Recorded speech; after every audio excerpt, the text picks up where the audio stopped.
Deuxième épisode de notre série sur le cœur financier de Tokyo, Marunouchi et ses deux quartiers adjacents, Otemachi et Yurakusho. Pour mieux comprendre comment travaillent les entreprises étrangères ici, nous avons donné rendez-vous à Yann. Il dirige la filiale japonaise d'une société européenne experte en développement de marché qui milite pour l'adoption de réfrigérants naturels. Hi. Hi Serge. Hi Yann, nice to meet you. Good to see you again. Quelle belle manière de démarrer une journée de travail, Yann. N'est-ce pas? On a du beau temps comme ça pratiquement tous les jours en hiver à Tokyo. C'est super de prendre un bon bol d'air frais avant une journée bien chargée. Le temps de se changer et Yann retrouve l'un de ses partenaires tout juste arrivé de Bruxelles. Ensemble, ils préparent une grande convention sur les réfrigérants naturels à laquelle Yann a convié les plus grands acteurs du secteur. Et ce n'est pas pour rien si Yann a choisi d'organiser son événement ici. C'est une véritable marque reconnue à Tokyo et au Japon. Si vous dites Marunouchi, tout le monde comprend. Ça aide vraiment à établir la crédibilité de votre entreprise. Cette convention était un rendez-vous très important pour Yann. Cela faisait 8 mois qu'il préparait cet événement.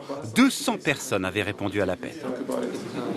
En fin de compte, je crois qu'on a gagné notre pari. Jusqu'à maintenant, tous les retours que j'ai des participants sont très positifs. Je suis très content. Même son de cloche de la part des participants comme ce haut responsable d'un géant du secteur. Il y a des clients japonais, mais aussi européens, américains et asiatiques, tous réunis au même endroit. C'est une excellente occasion pour montrer nos produits. C'est pour cela que nous sommes là. Cela fait 3 ans que l'entreprise de Yann est à Tokyo. Lors de son arrivée ici, Yann a intégré un business club géré par les promoteurs du quartier qui dispose d'espaces de travail hyper fonctionnels, qui organise des événements et qui compte quelques 500 membres. Nous quittons Yann et partons à la rencontre de Naoto Aiba. C'est lui qui a mis en place ces mesures qui permettent aux entreprises japonaises, mais aussi étrangères, de s'installer ici dans de meilleures conditions. C'est parfois compliqué de trouver des partenaires ici. C'est pour cela que nous créons des réseaux, des échanges entre les uns et les autres.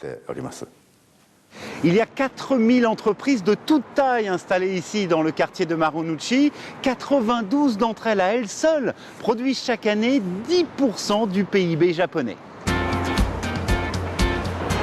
Autant dire qu'aucun autre quartier de Tokyo n'attire autant les entreprises et les entrepreneurs. D'ailleurs, dans sa stratégie de développement, le quartier de Marunouchi ne se concentre évidemment pas sur les seules grosses entreprises.